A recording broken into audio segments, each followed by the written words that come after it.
We've all been on a Thursday afternoon at 4 p.m. slammed with a request to get a presentation ready by Friday morning, to save the client, to save your organization, to communicate a message before tomorrow's call. And you think to yourself, if only I could turn the switch and be more creative. I think anytime you can spend time with someone that has an opposite personality style of you, you're going to start globbing on, you're going to start leeching in a good way from their strengths. I'm Chika Eloy, and this is a conversation designed for BCD people with BCD people. On this show, we're running through the diverse cultures of talent at BCD Travel, and we're showcasing our most confident self-colleagues. So come on, let's go have some fun as we explore the different functions, spaces, faces, and the complexities across our world of BCD. Well, dip into your pencil case, grab a pen, because we are about to take a lot of notes on today's episode with a creativity master at BCD Travel, Mr. Darren Verbout. Thank you for joining us today. Happy to be here, Chika. Thanks for the time. Let me pass you the conch. Let me pass you the microphone. Who are you and what do you do at BCD Travel? My name is Darren Verbout, and I am the Senior Manager of Visual Communications. I work on the Creative Services team. We have a team of 5 or so, and our team is tucked within the overall global marketing team. And where are you based? I am out of Central Oregon. I work virtually in my home office and bounce back and forth between Atlanta pretty frequently. Mad respect, too, because you are one of the few West Coasters of the U.S., and you're in a global kind of team. So what's like some of the early times you have to get up for those European or maybe even APAC calls? Yeah, I think APAC would probably give me the greatest run for my money. Thankfully, they've been kind. I think the earliest I have to get up is 5 a.m. for our global call, and that's just to accommodate all time zones. So 5 a.m. is not too bad, as long as I have a cup of joe. So let me dive in real quick. When you say that you're a presentation ninja, what maybe we can spend some time, because everybody on this call, and I just had an example this week that I'll share in a second, everyone on this call has to do presentations, whether it's informally, internally, and I know that maybe let's start there. What are the presentations you're talking about? Are these for the big meetings? Are these just, could I send you mine to touch up? How does that work? Yeah, good question. Anything and everything from a 3-day executive meeting to a 30-minute refresh with a client to an internal meeting. It really doesn't matter what it is. If you're trying to convey a visual message, someone on our team, doesn't have to just be me. We've got 4 or 5 other great people and contractors that can jump on a project and work to convert your ideas into a visual deliverable that you're comfortable with. So there's a lot of back and forth, but at the end of the day, we're trying to help you convey your message in a visual way. And as a storyteller on my side, who's not in the creative services, we're all creatures of habit, right? So I've found some presentations, throughout my years and styles and techniques that have worked for me. But I could probably put them into your hands, and you could go tick, tick, tick, Chika, shaking your head left to right, saying, that's not how you tell a story. Do you have maybe a couple of tips for our listeners right now on some of the key things to stay away from when it comes to putting together a PowerPoint? Yeah, absolutely. Hands down, the top thing to stay away from is to abuse and misuse a slide, whether it's PowerPoint, Keynote, whatever. I think Google even produces a presentation piece as well. The main thing is to avoid the overuse of words. Words are meant to be spoken in a presentation. They're not meant to tax the audience and force them to read the text on a slide. If you really are trying to connect with them, and as you said, be a storyteller, that story's got to be inside of you so well that it's flowing out of you as the presenter. And all that slide is a prompt. It's a reminder. It's an additional supplemental way to get your message across. But it's not it can be a crutch, but it's not supposed to be. So use the slide as a canvas to project a visual and put your words in your speaker notes and speak from the heart. That's a really good point there, Darren. And I know that we've all sat through presentations where we can read faster than the person can talk, and they're talking about what we're reading. So what about the balance between presenting in person where we're all staring at the same screen in person, I'm clicking, and doing it digitally, because we have so many work from home workers, we have so many digital meetings. Is there any distinctions you would say that you would put between the two? I know there's a whole notes section. Some people love the notes section, and that works well digitally because I can sit here in front of my second screen and read the notes. But in person, I'm not necessarily reading my notes. I'll let you run. Yeah, if you've got your laptop as a presenter set up to where it's in presentation mode, you're able to have your notes up on your laptop, which is not projecting up on the screen. So you have a cheat sheet, so to speak. It's like a teleprompter, a comfort monitor, if you will. And those can be very helpful. Again, it's just to prompt the thought. But if you have, as Juan Perez preaches to the salespeople all the time, if you have practiced, then you're only going to need a quick glance at those notes to prompt you, because it's inside of you, and you have stood up and made yourself present this over and over. If it's solo and it's just you, stand in front of the mirror and present it. If you've got 2 or 3 co-presenters, get together with them in person and practice it to where it's just a prompt.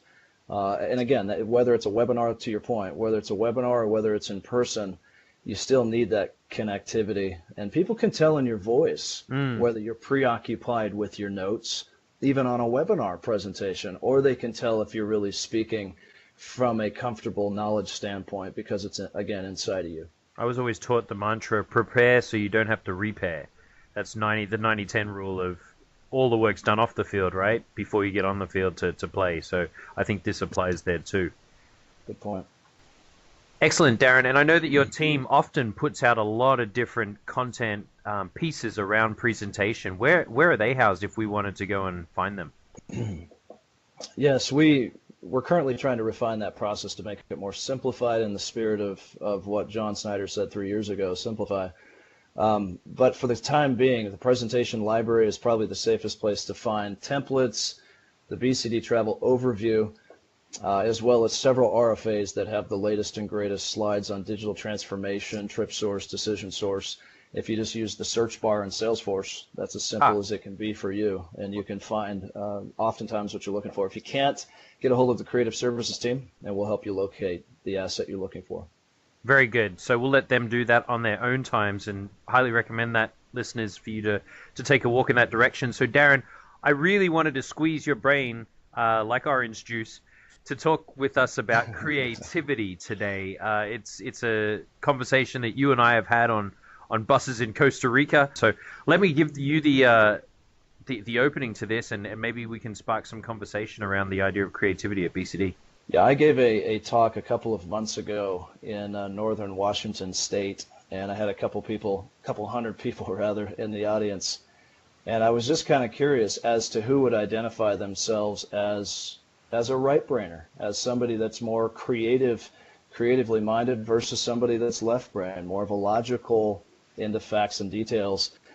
And frankly, I thought it would be about a 75 to 25 split, meaning 75 logic, 25% creative, but that's not, as we did a quick little hand raise, 50% of them thought of themselves as creative. And really? I think that was a bit, corrective for me in the sense that you don't have to be a Pictionary expert. That's funny. To be a creative, there's a lot of ways to be creative. Is creative subjective, though? Because what if I am truly logical, but I would say that I'm creative because I'm quick-witted? That's right. It is absolutely subjective, and anytime you produce a creative deliverable for the user, the presenter, you might think you've just created the best piece in the world, and they might look at it and say, that is not at all what I had in mind. I need more flair. I need more of this, that. So I think all of us asking better questions on the outset will help us realize, well, what is creative for the person that I'm trying to create for? And that's the foundation you have to start at. Now you can throw out your ideas because you're often going to prompt them in a direction they didn't see either. But absolutely, it's subjective, and it's open to someone's personal definition. And so if I'm on the complete left brain side, and I'm a logical freak, because for me, people that are logical are absolutely geniuses at what they do when it comes to organizing data. How can I trigger that? That's always been a curious position. How do I trigger my creativity Is it practice? Is it just hard work? What's your opinion? I think just getting out of especially if you're real logical, dare say robotic type of personality that's super, super structured. I think anytime you can spend time with someone that has an opposite personality style of you, you're going to start globbing on, you're going to start leeching in a good way from their strengths. And just speaking to the challenge program, Chica, that we just wrapped up last week in Costa Rica, that program speaks to this indirectly, the right and left brain, in a lot of ways. We had a lot of logical data people on the team. We had people with CDS. We had people that just chew up data and spit it out, and that's part of their daily routine. But then you had other people that were more of a creative bend, and being able to blend those two and start getting the right and left brain to be working together, you start bringing out the strengths of both sides rather than having to be one or the other. You're really learning how to blend it. Let's get practical with that. I really appreciate what you just said there when you said surround yourself with people that are not like you. Get practical. How could you do that, Darren? I mean, you've now got a little bit bigger network because you've been part of a program, but what if I'm not part of any program at BCD? And what if I don't, want to blend myself with other people at BCD? I guess I could do that personally too, right? Yeah, absolutely. Social media has opened up a whole new world for most people. And quite frankly, social media has allowed people to, dare I say, have an alternate personality, be more bold than they normally would be in person. And that can be good and not so good. So I don't want to go down that rabbit hole too much. But let's stay in the rabbit hole for a second. For instance, let's say Twitter. Sure. Twitter. I remember when I first got on Twitter in 2007 or whenever it was, the first people I followed were the random tweeters, like people that just put random tweets out there. And I found myself, after reading them for a while, that's surrounding myself with them, right?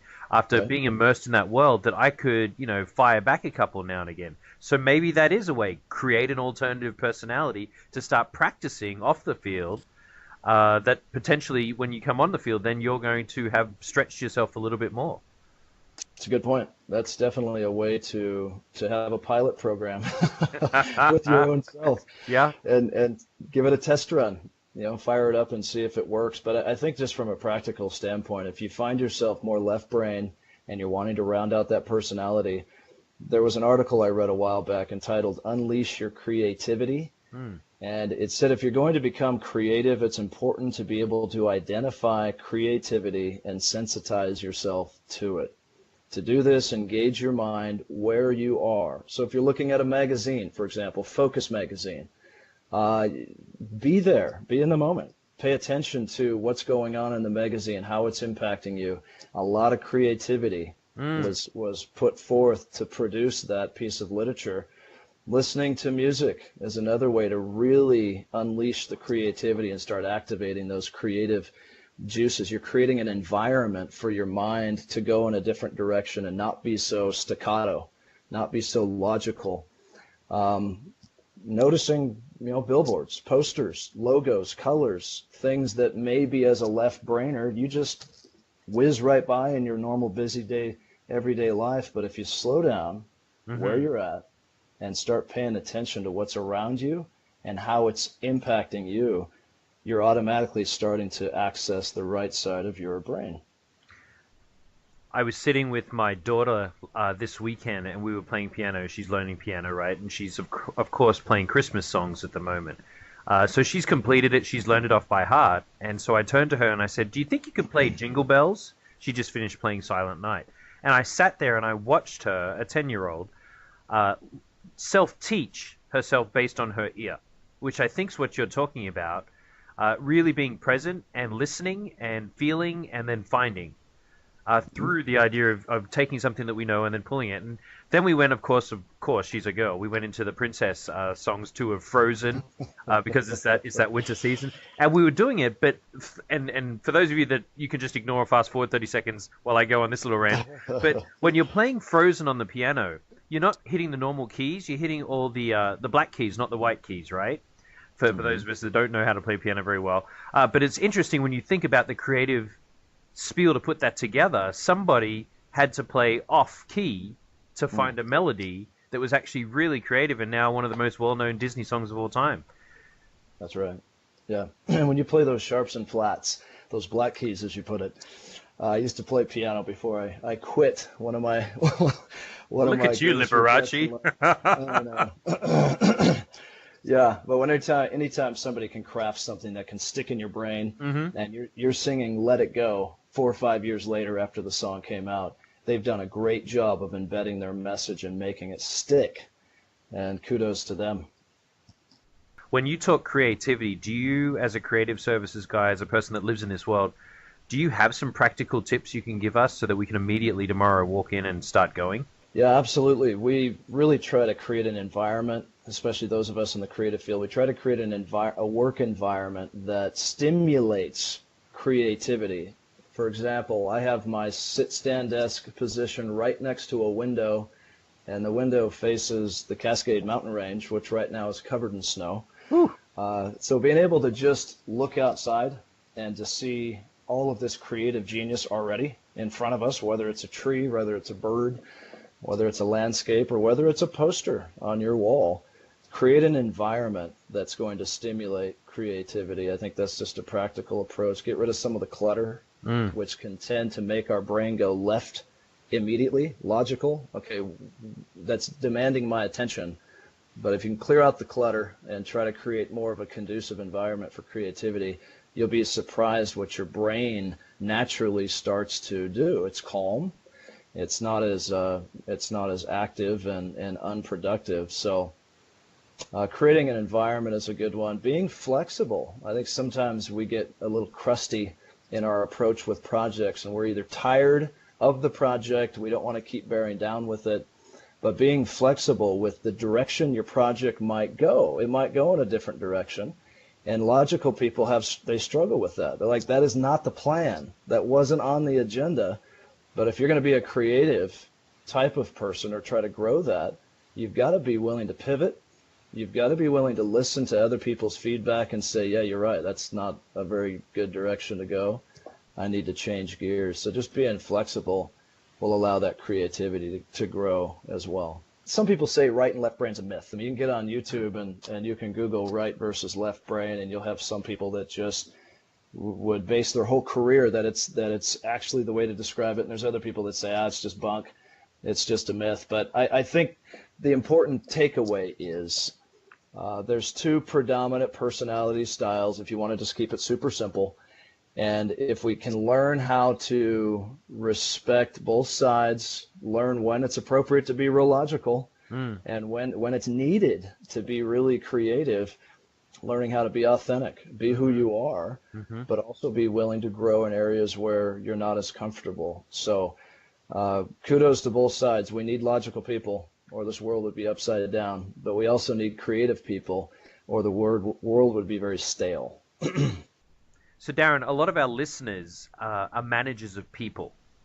And even if you don't manage people directly, you are maybe influencing other people through the work that we're doing. Let's pretend that you're a creative and I'm a logical person, and you're getting frustrated with my logic because you're trying to be creative. How do you navigate those waters? Boy, that's the $1 million question. We answer that one, we're going to solve some of the tension. Yeah. That's produced in these projects. I think it comes down to, with anything in life, communication. If we're not doing our job on the creative side, asking good questions to draw out the answers that the presenter wants to arrive at, but maybe isn't sure how to, as a creative services team, we're trying to do a better job of asking good questions, and really trying to funnel them in a direction and ask them for visual examples. Do you have any examples of what you're trying to describe? Oh, yeah, I guess I could just Google it and maybe see if I've got a couple of ideas. So we're trying to do a better job of consulting and not just churning out widgets on the production side of the world. So we can do a better job of trying to bring out of them what it is they're trying to tell us, and then do a good job of listening. We talked a lot about that also in the challenge program. We struggle as a human race when it comes to listening. I'm jump sorry, to Darren, conclusions. what did you say? I'm sorry. Case in point. So communication and listening, just the basics. will really help bridge the gap between the logical and those that are more creative. Coming to you live from a gentleman that has communication and creative in his job title. Darren, thank you so much for spending time with us today, and I'm going to include all of your details in the show notes in case people have questions. But we're going to round out our time together today with one of my favorite parts of the podcast, which is 5 random questions where you will do your best to answer them. Darren, being the Oregon man, would you rather climb a mountain or jump out of a plane? Climb a mountain. Fear of heights. If you were really, really hungry, what type of bug would you be willing to eat? A chocolate-covered grasshopper. Good for you, Bear Grylls. Did you ever go to camp as a kid? And what was the name of the camp that you went to, if you went to one? 8 years old, Camp Tanglewood, Washington State, in the Puget Sound. Beautiful, beautiful. And then 4th question for you. How long do you think you could hold your breath for?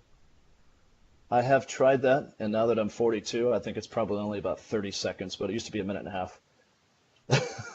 All that altitude training. And then the final question that we have for you, Darren, is the favorite question that we always ask at the end of each podcast.